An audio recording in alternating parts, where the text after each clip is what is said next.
It began with applause. In 2014, the world watched as Prince Harry stood on stage under the blazing London sun, addressing a crowd of wounded soldiers, their families, and eager reporters from every corner of the globe.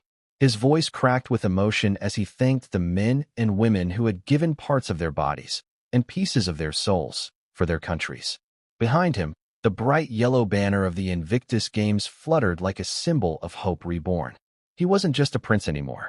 He was a warrior for the wounded, a modern royal reshaping his purpose through the noble lens of charity. At that moment, no one questioned the story being told. The headlines wrote themselves, from party prince to people's hero. It was a transformation that seemed too perfect, too cinematic to be anything other than authentic. Before we continue, please hit the like button, subscribe to the channel, and turn on the notification bell for updates. But what if it wasn't?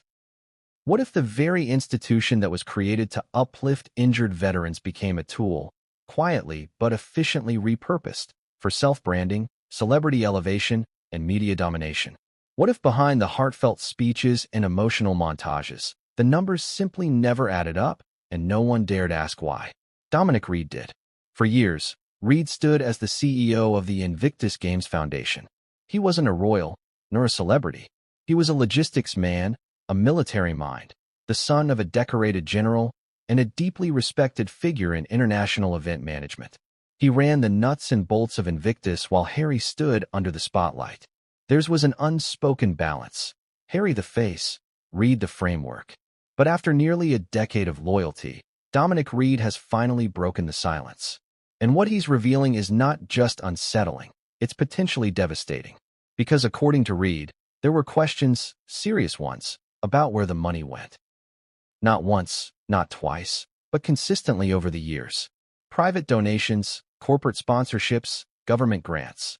Large sums flowed into the Invictus Games Foundation under the promise of aiding injured veterans with therapy, housing, training, and visibility. Yet behind closed doors, Reid says, discrepancies began to emerge. Budget reports didn't align. Funds were redirected under vague line items. And time after time, when the discrepancies were raised, they were brushed aside. Why? Because no one wanted to question the prince. Now ask yourself, what would happen if someone finally did? This video is not a hit piece. It is not a conspiracy theory. It is a story based on whispers that have turned into testimony, on patterns of behavior too consistent to ignore. It is the story of how one man's silent loyalty gave way to a moral obligation to speak. It is about the moment when Dominic Reid, a man known for discretion and duty, realized he could no longer stay silent. Because the veterans who had sacrificed everything weren't just being overlooked, they were, according to him, being used. Let's take a moment to rewind. Prince Harry's launch of the Invictus Games was hailed as his crowning achievement. Unlike other royals who stuck to ceremonial duties, Harry had the charisma and battlefield scars to make this personal. The idea was inspired after he attended the Warrior Games in the U.S., where he witnessed firsthand how sports were helping wounded service members rediscover meaning. With his trademark charm and media magnetism, he brought the idea to the UK. The first games in 2014 were a spectacle of emotion and purpose. It had all the makings of a redemptive arc for Harry. Fresh from military service, emotionally bruised by his mother's death, and eager to step out of his older brother's shadow. And yet, behind the scenes, insiders now say something else was being born, a hybrid brand. Prince Harry wasn't just backing a noble cause. He was becoming the cause. Slowly but surely, the Invictus Games became more than just an event. They became part of the Harry identity, folded into every interview, every Netflix deal, every Archwell press release. It wasn't about charity anymore. It was about narrative control. According to Reid, this wasn't accidental. As CEO, Reid had access to everything: the ledgers, the contracts, the timelines. At first, he gave Harry the benefit of the doubt. Who wouldn't? Here was a royal willing to use his influence to support those who had been forgotten. But over time, that influence began to mutate.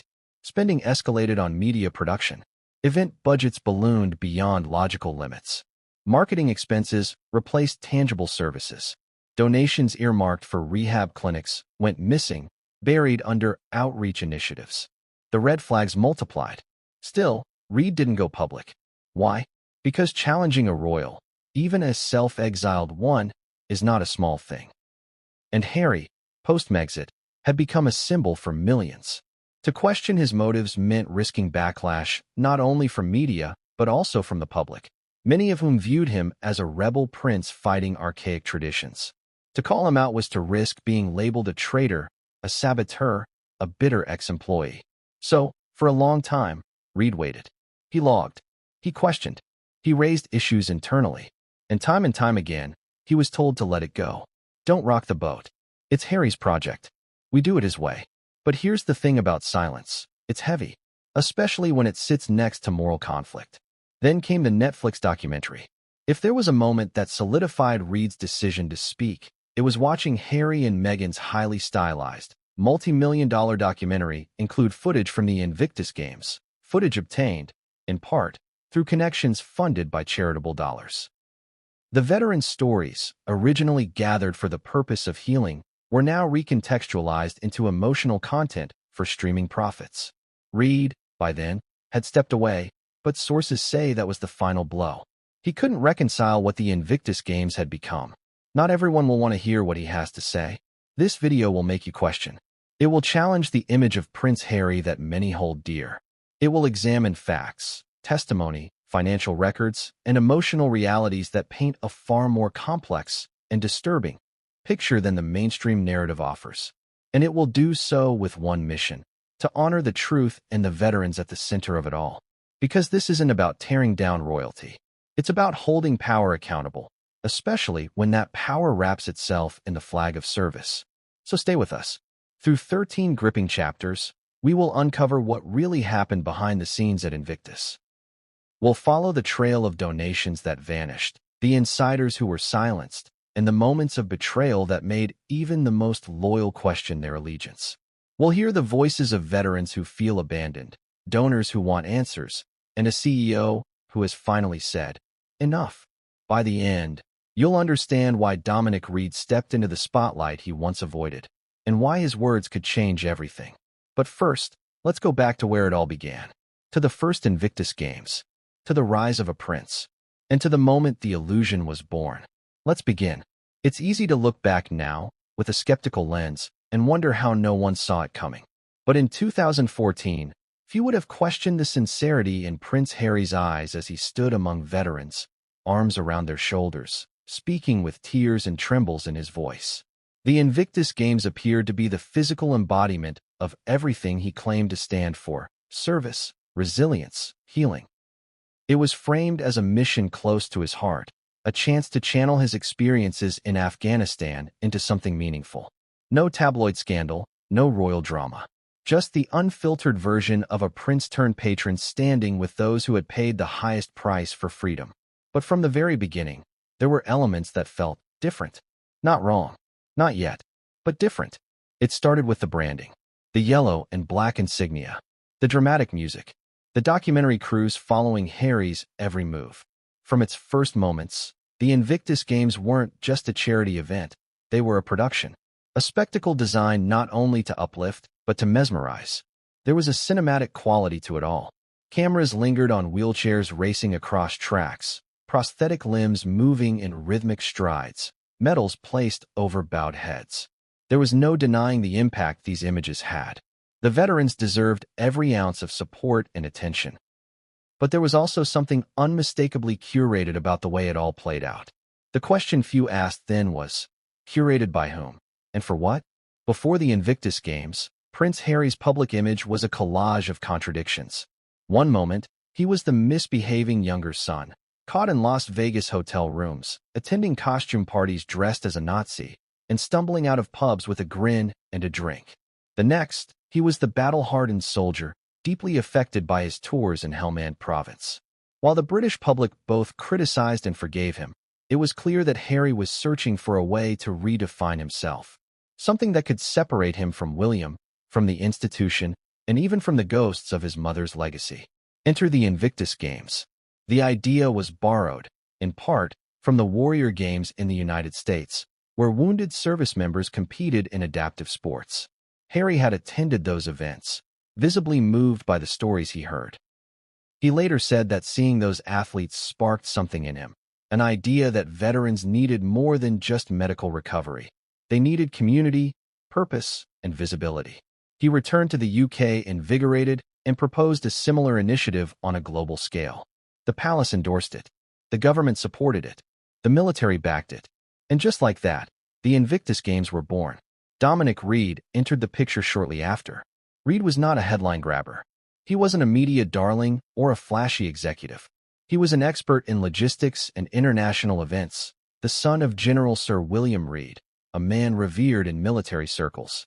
Dominic had spent his career behind the curtain, ensuring events ran smoothly while others took the credit. His job wasn't to bask in the spotlight. It was to keep the machine running. But in Harry, he saw something he believed in. A royal who wasn't just giving speeches, but walking the walk. A man who had seen war firsthand and wanted to do something about it. Reid signed on, quietly but enthusiastically, ready to help turn the vision into a reality. The first games, held in London, were a resounding success. Over 400 competitors from 13 countries participated. The venues were packed. The media coverage was relentless. Images of Harry hugging amputees, shaking hands with burn victims, and laughing with veterans filled the front pages. Sponsors poured in. Celebrities tweeted their support. Even critics of the monarchy were impressed. It was, by all accounts, a masterstroke. But beneath the success, the machinery of control was already in motion.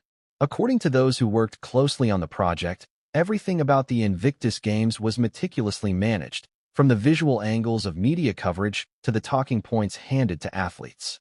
Veterans were encouraged, sometimes explicitly, to highlight Prince Harry in their interviews. Any footage used in promotional videos had to be pre-approved. The narrative was being shaped not just around the games, but around Harry himself.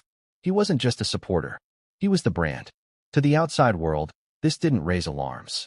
After all, isn't it common for high-profile figures to be closely associated with their charitable causes? Don't celebrities like Angelina Jolie or Bono do the same thing? The difference here, insiders suggest, is that the Invictus Games weren't just a cause Harry supported. They became a central pillar of his personal rebranding.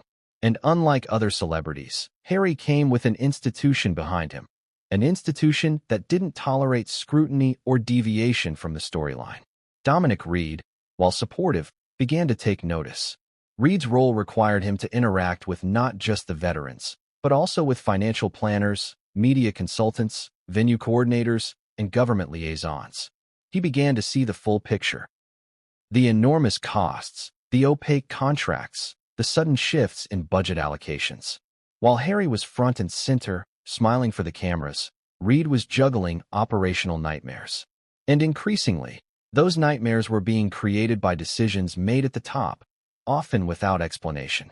One example that surfaced early on involved the hiring of a third-party media team to document the games. The original plan was to use in-house production staff, funded by donor money and government grants. But a last-minute directive came through. The production would instead be handled by a private firm connected to Harry's personal advisors. The cost doubled. The footage was exclusive to Harry's camp. And Reid, caught in the middle, was told not to question it. Another instance involved a batch of earmarked donations from a prominent UK corporation. The funds were intended for adaptive sports equipment and physical therapy programs. Instead, the money was diverted to cover an event branding package for an upcoming promotional tour. When Reid inquired, he was told that marketing was just as important as therapy, and that the visibility generated would justify the shift. The veterans affected never received the new equipment. Still, Reid stayed silent. There's an unwritten rule when working with royalty. You do not challenge the crown. Even if that crown has stepped back, even if it wears jeans and speaks like a commoner, it still wields a kind of power that cannot be confronted without consequence. Reid was a professional. He believed in the cause. And perhaps, like many others, he hoped that what he was seeing was just teething issues, growing pains in a new initiative with a massive scale. But the warning signs kept multiplying. Veterans began quietly voicing concerns. Some felt they were being used as props. Others complained about unfulfilled promises. Rehab centers that never opened, housing grants that disappeared after press conferences. One soldier who had lost his leg in Afghanistan was flown in for a panel event, paraded across 3 cities, and then sent home without reimbursement for his expenses. His wife later wrote an email to the foundation, saying, "We didn't come for attention. We came because we believe this would help other veterans like us." The response? A generic statement thanking them for their service. Even more troubling, several of the staff members within the foundation began noticing patterns in the bookkeeping. Large donations appeared one quarter and vanished the next. Accounting memos referred to discretionary expenses without details.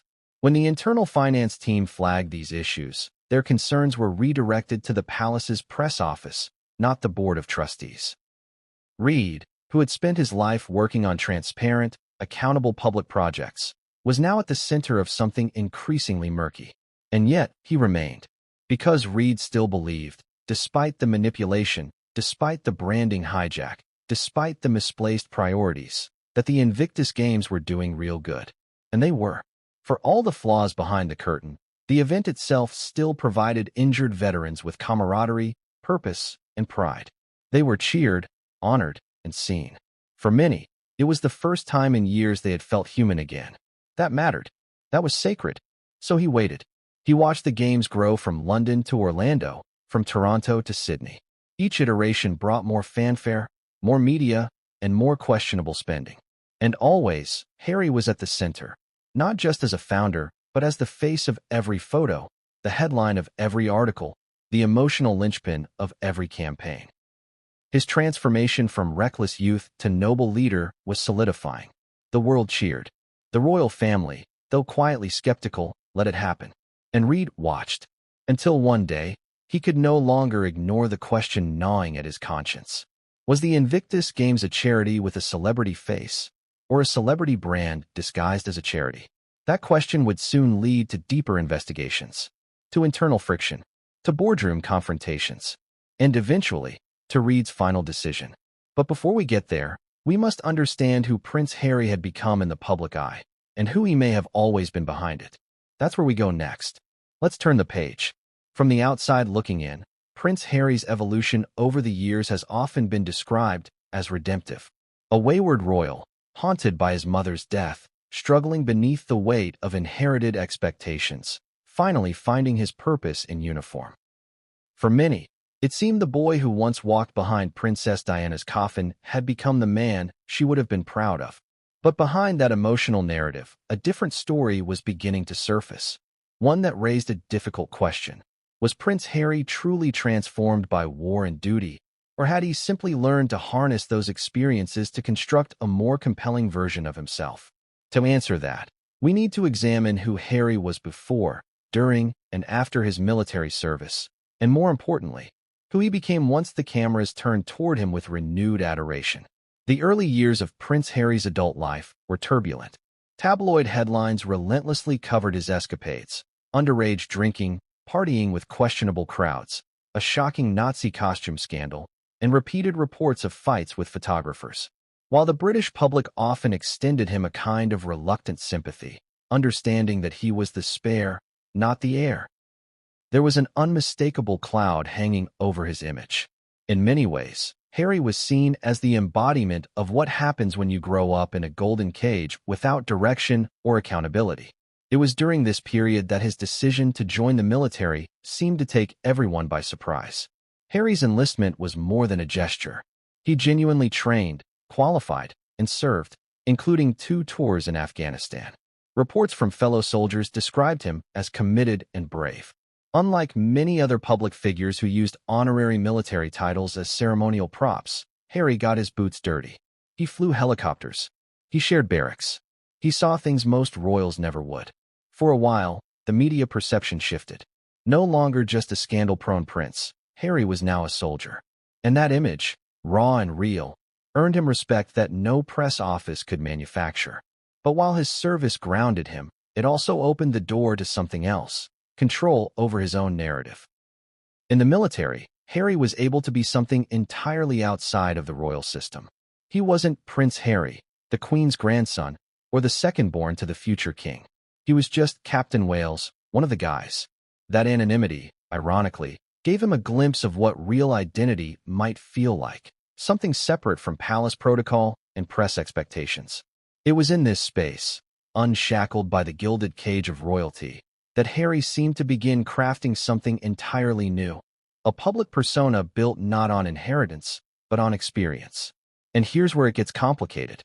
Because once he returned from service and resumed his royal duties, the old patterns returned, but this time with a twist.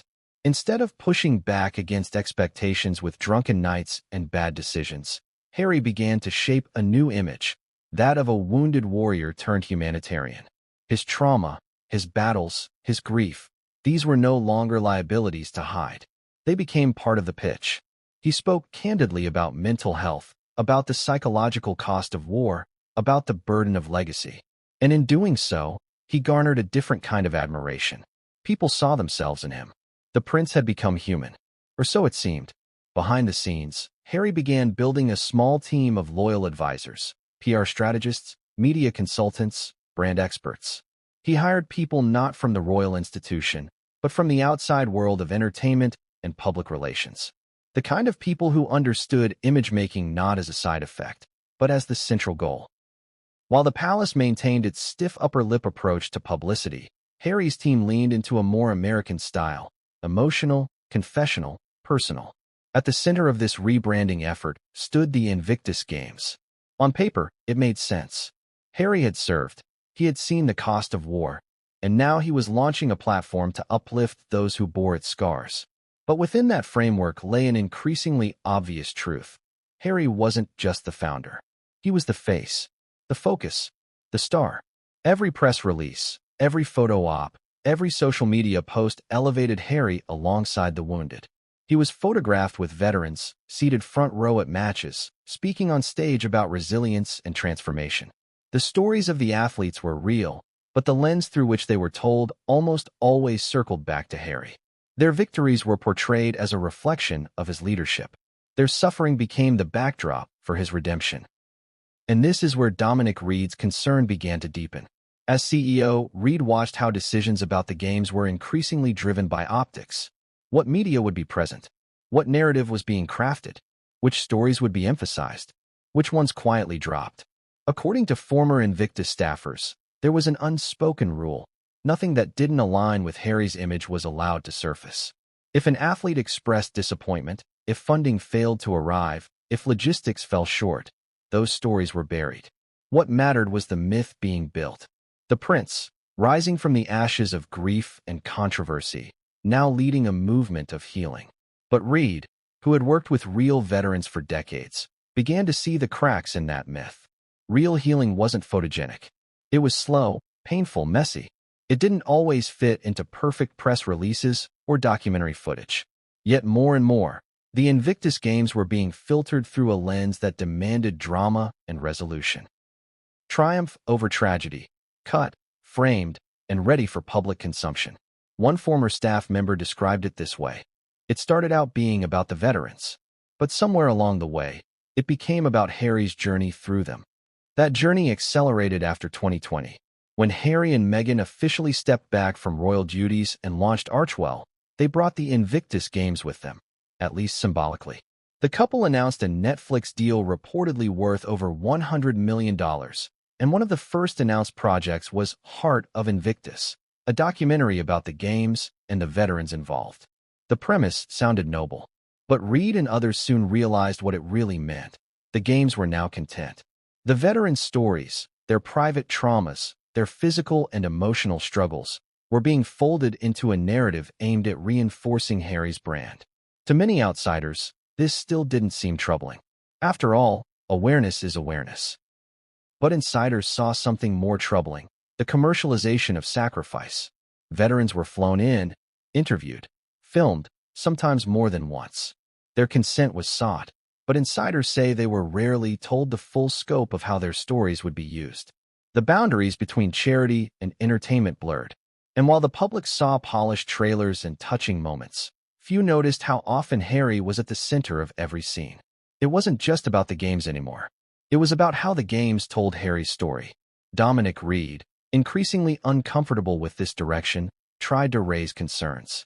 Quietly, professionally, within the channels expected of someone in his position. But the feedback he received was clear: stay in your lane. The brand was working. Donations were coming in. Public approval was soaring. Why rock the boat? But for Reid, it wasn't about optics. It was about principle. He had spent his life working with service members. He had seen what trauma looked like when the cameras weren't rolling. And he knew, in his bones, that charity, real charity, required something Harry's new machine no longer seemed willing to offer: humility, accountability, transparency. What troubled Reid most was the sense that the veterans were being used, not intentionally, not maliciously, but unavoidably, because the machine Harry had built couldn't run without them. Their pain gave his platform depth.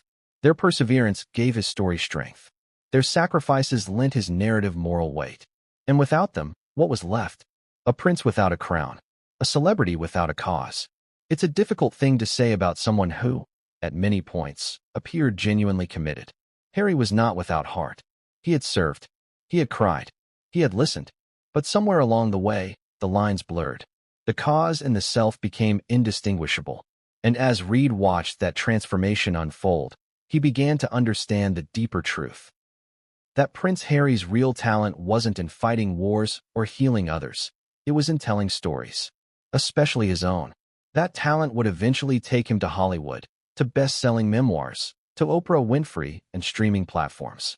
But it began here, with the Invictus Games. And with a carefully shaped identity forged from real pain, molded by expert hands, and presented to the world as authenticity. So the question must be asked again. Was Prince Harry the savior the media claimed he was?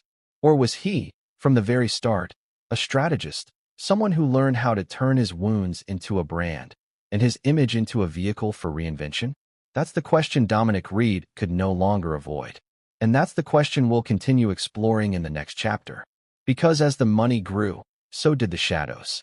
For a long time, Dominic Reid said nothing. Even as questions began to rise, even as the numbers and the financial reports failed to match the public promises, he remained composed, dutiful, and cautious. It wasn't in his nature to chase headlines or stir controversy. He was, at his core, a man of service, loyal to the mission, loyal to the veterans, and, to a fault perhaps, loyal to the royal face of the Invictus Games. But silence has its limits, especially when that silence begins to feel like complicity. The turning point didn't come in a single explosive moment. There was no shouting match in a boardroom or dramatic confrontation behind palace doors. Instead, it came like water against stone, slow, persistent, undeniable. A pattern emerging over time. Invoices that didn't align. Transactions that were poorly labeled or deliberately vague. Pledges of funding that never materialized on the ground. Dominic Reid, as CEO, had access to the full scope of the organization's financial dealings, and what he saw increasingly disturbed him. From the outside, the Invictus Games looked like a thriving charitable engine. Donations were pouring in from all directions: corporate sponsors, philanthropic foundations, and everyday citizens moved by the emotional pull of wounded veterans reclaiming their strength. Events were growing in scale and complexity. More countries were participating. More cities were bidding to host. But behind the grandeur, the financial structure was beginning to crack. Reid first noticed discrepancies in the build-up to the 2018 Games in Sydney. Expenses ballooned well beyond initial estimates. Promotional materials, media productions, and luxury accommodations were being booked with little oversight. One specific line item listed nearly £600,000 allocated for engagement coordination and brand exposure. But when Reid's team attempted to trace exactly what those funds covered, they hit a dead end. The invoice had been approved by an external consultant close to Prince Harry's inner circle. No further breakdown was provided. At first, Reid hoped it was a bureaucratic oversight, an isolated misstep in an otherwise busy planning cycle. But then similar issues began surfacing with alarming consistency. Donations intended for rehabilitation programs were being redirected toward private production crews. Fundraising expenses, which by nonprofit standards are usually kept below 20% of total income, were spiking closer to 45%. Reid noticed that travel budgets were out of control, with multiple business-class flights for strategic partners who never seemed to contribute anything of measurable value. Luxury hotel bookings labeled as team support often included non-charity personnel, including private media staff and celebrity guests affiliated with the Sussex brand. One internal memo described the use of charity funds to rent a private villa in Toronto for a planning retreat. That same week, a scheduled training session for a group of amputee athletes was postponed indefinitely due to temporary funding issues. Reid's frustration began to build. Still, he remained professional. He compiled reports. He asked for clarifications. He brought his concerns to the board and to Harry's senior advisors. But what he received in return was, at best, deflection, and at worst, veiled threats. "You're focusing on the wrong thing," one aide told him in a private meeting. "The bigger picture is awareness," another said. "Visibility leads to support. Support leads to growth." Reid wasn't convinced. To him, the bigger picture was the mission: to serve the veterans. Not to serve a narrative. Not to fuel a brand. When he pushed for an independent audit, the proposal was shelved. "We don't want to feed negative speculation," a senior advisor warned. The press would twist it. Suggestions to delay or restructure spending practices were met with excuses about logistical challenges and the need to maintain momentum. No one said outright that Harry was off limits, but the implication was clear. Questioning the process meant questioning the prince. And that was a line no one was willing to cross. No one, except Reid. By 2020, as the Sussexes began distancing themselves from the royal family, Reid's concerns deepened further. Invictus had always operated in a space that was half public, half private. It carried the prestige of royal patronage, but it wasn't managed by Buckingham Palace. With Harry's departure from royal duties, that structure became even murkier. Suddenly, charity work and commercial ventures were operating side by side. Archewell, the Sussexes' new foundation, began entering the scene. Staff from Archewell appeared at Invictus meetings. Media production teams blurred the lines between documentation and content creation. One particular contract raised alarms for Reid. It involved an agreement to allow a camera crew to film select veterans during training and competition. The stated purpose was to raise awareness about the challenges faced by wounded service members. But upon further review, the production team wasn't affiliated with any recognized charity or media outlet. It was a for-profit company tied to a Netflix documentary under Archewell Productions. In short, charitable moments were being captured not to serve the mission, but to build a commercial product. Reid, again, raised his voice. "Where is the line between storytelling and exploitation?" he asked during a private strategy meeting. The room fell silent. According to one attendee, the response was cold and calculated. The exposure benefits everyone. You can't build a platform without telling stories. And people want Harry's story, too. It was the first time Reid heard it so plainly. This wasn't just about the veterans anymore. It was about the Sussex narrative, the brand, the global campaign of reinvention. From that point forward, Reid began documenting everything. He stored copies of financial reports, correspondence, and internal memos. He spoke discreetly with financial officers and operations staff. What emerged was a consistent thread. Decisions were being made to enhance Harry's profile, often at the expense of the veterans themselves. And anyone who questioned those decisions found themselves sidelined, reassigned, or pressured into silence. One veteran outreach coordinator who raised objections to excessive spending on media events was quietly let go. Another staff member who requested a breakdown of marketing costs was told her position was under review for restructuring. It became clear to Reid that transparency was not just being avoided, it was being actively suppressed. The final straw came in late 2021, when a donor from a major international bank requested a report detailing how their £1.5 million contribution had been used. The bank had been promised that the funds would go directly to veteran housing programs and adaptive equipment. But according to internal records, over 70% of the money had been spent on branding, travel, and media coordination. Reid, tasked with drafting the report, hesitated. He knew what the donors had been promised. He knew what the truth was. And he knew that writing anything less than the truth would make him complicit in a deception. So instead, he submitted a flagged report, marked incomplete and under internal review. It was a quiet act of rebellion, one that didn't go unnoticed. Within weeks, Reid was summoned for a meeting with representatives close to Harry's team. The meeting was tense, clipped, and deliberately ambiguous. Words like optics, unity, and reputation management were used often. The message was clear without being explicit. Reid's approach was becoming a liability. A short time later, he was informed that a transition plan was being developed. It was time for new leadership, they said. A new direction. Fresh energy. Reid saw it for what it was, a polite removal. But he didn't fight it. Instead, he began to write. Not a public letter. Not yet. But a private memo. His thoughts. His findings. His concerns. A document that he would later share with key allies and journalists. In it, he laid out the core issues: the lack of financial transparency, the merging of charitable and commercial interests, the prioritization of image over impact, and the silencing of dissent within the organization. The most damning line in the memo read, "The veterans deserve clarity. Instead, they got cameras." When the memo eventually leaked to an independent journalist, it triggered a small wave of interest. Most mainstream outlets ignored it, unwilling to challenge the glowing image of Prince Harry. But among those who had worked within Invictus, the memo spread like wildfire. It confirmed what many had quietly suspected but had been too afraid to say. Dominic Reid had finally broken his silence. And in doing so, he opened the door to questions that could no longer be ignored. Where had the money gone? Who had authorized the spending? And why had the truth been buried beneath layers of image management? The next chapters would explore those questions in full. But for Reid, the decision had already been made.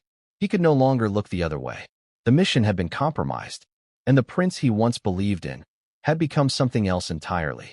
It was the question that had haunted Dominic Reid for years, tucked in the back of every budget report, lingering at the edge of every sleepless night.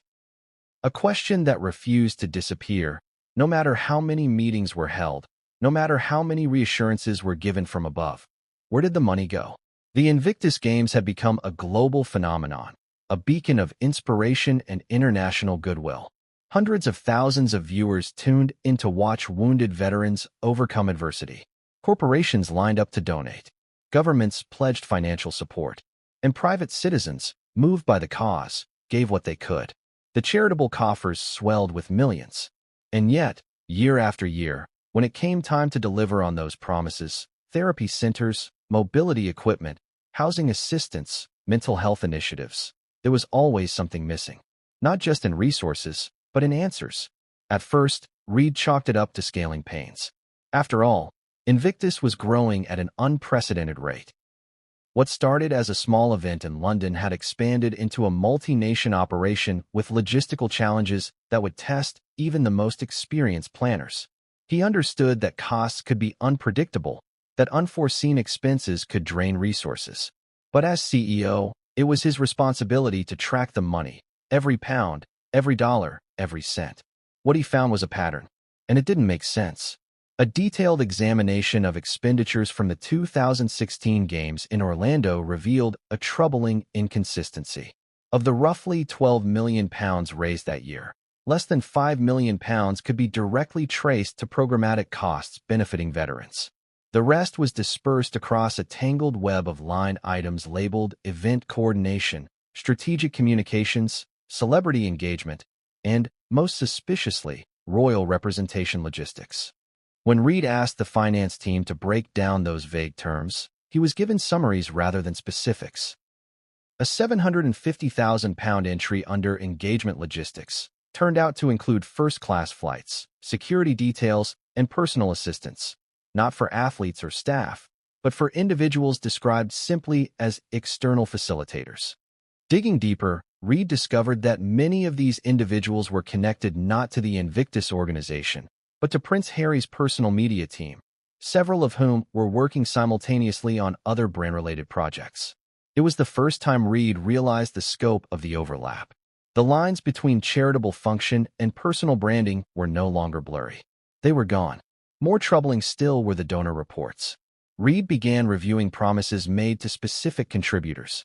One UK bank had pledged £2 million to develop a mobile recovery unit, a traveling clinic designed to provide physical therapy to veterans in remote areas.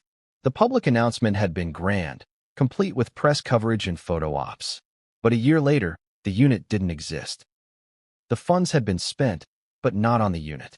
Instead, Internal documents revealed the money had been redirected toward a global awareness campaign for Invictus, including the production of promotional content used by Archwell Media. Another donor, a Canadian philanthropist, had committed funds to support a mental health hotline for veterans. The project was launched with much fanfare, but within months, the hotline shut down due to budget constraints.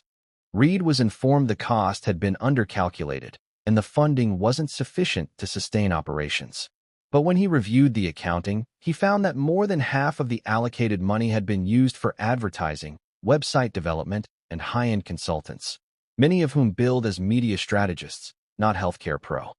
Whispers began circulating among staff, especially those working in veteran outreach and program delivery. A former program manager, speaking on condition of anonymity, recalled a moment during a planning session when they asked why a portion of a recent donation hadn't been used to purchase new wheelchairs as promised. "We were told that narrative building was part of the healing process," they said, "that by investing in storytelling, we were helping veterans in a different way." But the veterans never saw those stories. What they saw were cameras, scripts, questions designed not to explore their trauma, but to shape it into marketable moments. One particularly egregious case involved a double amputee from the Netherlands who had agreed to participate in a documentary-style piece for the Games. He was told his footage would be used to raise awareness about accessibility challenges in the veteran community. Weeks later, he found his image featured in an Archwell promotional video. Not once, but 3 times. The video, slickly produced, positioned Harry and Meghan as global advocates for wellness and mental health. The veteran? He was never paid, never credited, never contacted again. Another red flag emerged during the planning of the 2022 Games in The Hague. Corporate sponsors had pledged over £10 million for infrastructure and athlete support.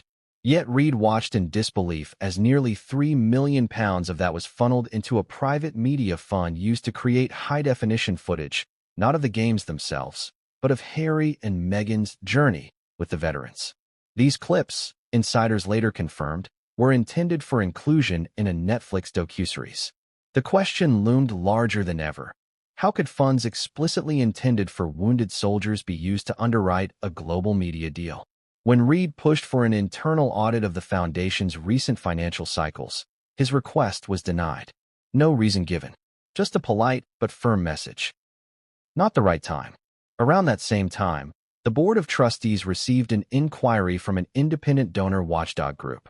The group had begun tracking the effectiveness of celebrity-driven charities, and early reports suggested that Invictus was underperforming in terms of delivering measurable outcomes for veterans. Reid expected the board to respond transparently. Instead, the inquiry was buried, never addressed publicly.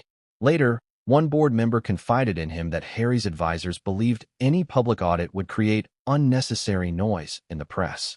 Unnecessary noise. That's what the truth had become. By now, Reid was watching an organization he had helped build become something he barely recognized. It wasn't just that the money was missing. It was that no one seemed to care.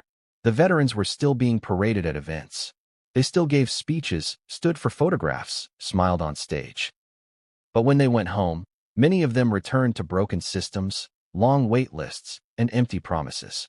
One British soldier, paralyzed from the waist down after a roadside bombing, confided in Reid that he had been invited to 3 Invictus events, but received no support for basic medical supplies. He said he felt like he was being dusted off and put on a shelf for display. The phrase stuck with Reid. Dusted off and put on a shelf. It was everything Invictus wasn't supposed to be. It was supposed to be about dignity, honor, service. Instead, it had become a showroom for royal rebranding. And no matter how many zeros were tacked onto the end of those fundraising figures, the real cost was being borne by those whose wounds weren't healed by applause. Reid began to document case after case. He compiled a ledger of undelivered promises. Programs announced but never implemented. Therapists contracted and then abruptly let go. Events canceled without explanation. Every entry told a story, and every story painted a picture of erosion, not just of money, but of integrity. Eventually, even staff members outside of Reid's direct chain of command began sending him quiet messages of support. One wrote, "I thought I was the only one seeing this." Another, "They told me to stay quiet. Thank you for not doing the same." And yet, Reid knew the moment he spoke publicly, the storm would come. He would be painted as disloyal, disgruntled, perhaps even envious. But what he couldn't do, what he refused to do, was allow silence to become a form of betrayal. Not of the prince, not of the institution, but of the veterans. The people who had fought wars only to find themselves used as pawns in a game of optics. Reid's quiet resignation and his eventual leaked memo weren't just acts of whistleblowing. They were acts of defiance against a system that believed power could hide the truth indefinitely. In exposing the missing millions, Reid did more than shine a light on financial misconduct. He reminded the world of something essential. Charity is not a performance. It is a promise. When Prince Harry and Meghan Markle announced their departure from official royal duties in early 2020, the world watched with breathless anticipation. Their statement was wrapped in diplomatic language about stepping back, seeking financial independence, and continuing to honor the Queen. But beneath the polished prose was a seismic shift. The couple was breaking away from the royal institution and entering uncharted territory, a hybrid space between monarchy and celebrity, royalty and commerce. It was a move that would redefine not just their personal lives, but the landscape of philanthropy itself. Nowhere was this transition more deeply felt than within the Invictus Games Foundation. For years, Invictus had served as the jewel in Prince Harry's public crown. It was where his military background, humanitarian ambition, and emotional authenticity converged. The games gave him credibility beyond the palace gates. They made him relatable, admirable, even heroic. But as the Sussexes shifted toward building their own brand, Invictus, once a standalone charitable mission, began to take on a new role, a supporting pillar in the construction of Brand Sussex. The change was subtle at first. A few more personal photos of Harry and Meghan at events. Longer speeches that touched less on veterans and more on shared personal journeys. Increasing mentions of our work, our mission, and our story. The Foundation's messaging evolved from promoting the athletes to focusing on how the Sussexes were championing resilience. The spotlight had started to shift. This shift became unmistakable when Archewell, Harry and Meghan's new foundation, was launched. From the very beginning, Archewell was designed as more than just a charity. It was a multimedia empire. With departments dedicated to media production, content development, philanthropy, and social entrepreneurship, it was clear that the couple intended to move beyond traditional charity work. They weren't simply supporting causes. They were turning them into vehicles for storytelling, branding, and global visibility. And the Invictus Games? They were front and center. Archewell Media's first major public-facing project was a Netflix docuseries called Heart of Invictus, intended to spotlight the athletes, their struggles, and their triumphs. On the surface, it was a noble effort, giving voice to those often ignored by mainstream media. But as production rolled forward, concerns grew within Invictus. Multiple staff members noticed that the project's focus appeared less about the athletes and more about positioning Harry as a leader, healer, and visionary. What began as a documentary about veterans slowly evolved into something else, a long-form advertisement for Harry's personal journey. Footage wasn't just taken of events or interviews. It included scenes of Harry reflecting on his life, his values, and his struggles with mental health. Entire sequences were storyboarded around his emotional growth and transformation. Athletes became supporting characters. The cause became the context. And Harry stood in the middle, not just as a founder, but as the beating heart of the entire production.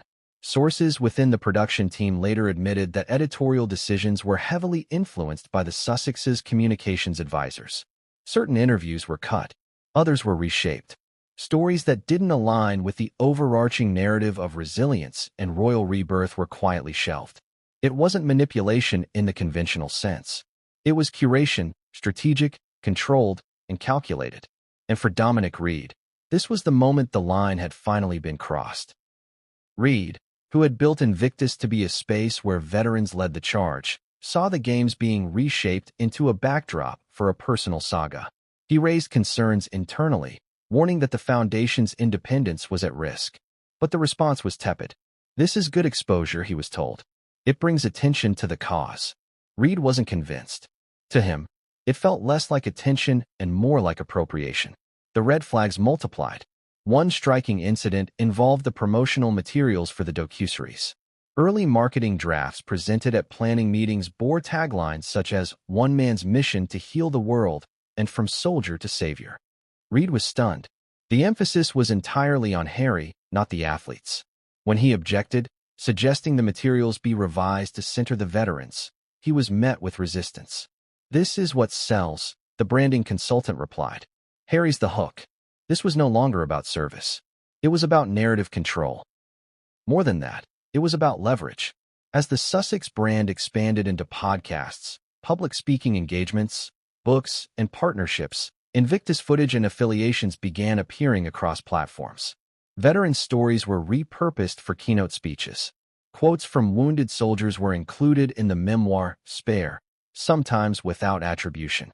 Photographs from Invictus events surfaced in promotional materials for unrelated ventures. The athletes themselves began to notice. Several competitors, speaking under anonymity, expressed discomfort with how their participation had been used. One said, "I signed up to compete, to share my story with fellow veterans, not to be part of a royal rebranding exercise."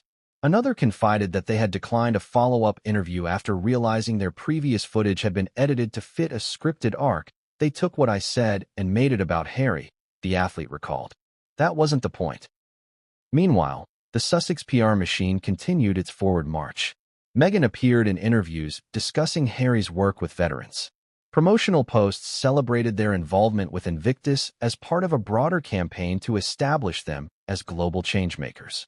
The Games, once an independent platform for service and recovery, had become a co-branded endeavor. And as always, the money followed the brand. With Archwell now in full operation, Reid began noticing that donor communications were increasingly routed through publicists affiliated with the Sussexes. Sponsorship proposals included vague language about shared ventures, multi-platform engagement, and cross-promotional impact. Funding meant for Invictus was often bundled with proposals for Archwell's other projects. It became nearly impossible to determine where one initiative ended and another began. Even worse, some donors privately expressed confusion. One corporate partner, in a leaked email, asked whether their funds were going toward the Games or toward the Netflix thing. Another said they were uncomfortable with how veterans' images were being used in promotional campaigns they had not agreed to support. The risk was becoming clear. Donors were no longer sure they were funding a charity. They feared they were underwriting a brand. And behind it all, Harry remained publicly silent. He never addressed the growing concern that Invictus had become a vessel for his personal journey. He never clarified the boundaries between the foundation and his commercial ventures. Instead, he let the narrative continue, one in which he was the torchbearer of healing, the face of resilience, the prince who had traded castles for causes. Reid, watching all this unfold, felt trapped. He had spent nearly a decade trying to build something that would outlast headlines and royal drama. He had believed in the mission, believed in Harry. But now, the mission was being absorbed into a carefully constructed mythology, one that left little room for accountability. And so, he made his decision. Resigning wasn't about making a statement. It was about preserving what little integrity the foundation had left. Reid refused to be a passive participant in the commodification of sacrifice. His exit, while quiet at first, sent ripples through the charity world. Other professionals in the sector began asking questions. Were celebrity-led charities inherently vulnerable to this kind of takeover? Could any cause survive once it became a branding asset? The media, predictably, treaded carefully. Criticizing Harry and Meghan came with consequences. But a few independent outlets began to investigate. They found what Reid had warned about: a complex, overlapping web of interests, contracts, and content rights, many of which place storytelling and monetization above actual service delivery. Still, the Games continued. The athletes competed. The world watched. But something had changed. The purity of the cause, the raw, unfiltered dignity of wounded warriors reclaiming their lives, had been clouded by the heavy presence of a narrative that was never meant to belong to them. In the end, Reid didn't blame Harry for wanting to reinvent himself. He understood the desire to escape the royal machine, to build something of one's own. But what he couldn't accept was the way Invictus had been used in that process. The way veterans had become symbols, footage, content. And above all, the way a cause built on honor had been repurposed into a stage. In the next chapter, we'll explore the darker side of that transformation, the culture of silence, coercion, and fear that emerged behind the scenes as the Sussex machine took control. Because in a world where narrative is king, those who speak against it often pay the price. At first glance, Prince Harry never fit the mold of a tyrant. He laughed with soldiers, shook hands with volunteers, posed for selfies with fans, and delivered speeches filled with raw emotion. To the public, he was the approachable royal, the one who didn't mind a beer at the pub or a hug from a stranger. He radiated vulnerability, which in turn was read as humility. And for years, this perception served him well. He wasn't just a leader in the eyes of the world. He was a kind of moral compass for a generation disillusioned by institutions. But inside the walls of the Invictus Games Foundation, a different narrative was quietly taking shape. One whispered behind closed doors. One discussed only among those who had no illusions left to shatter.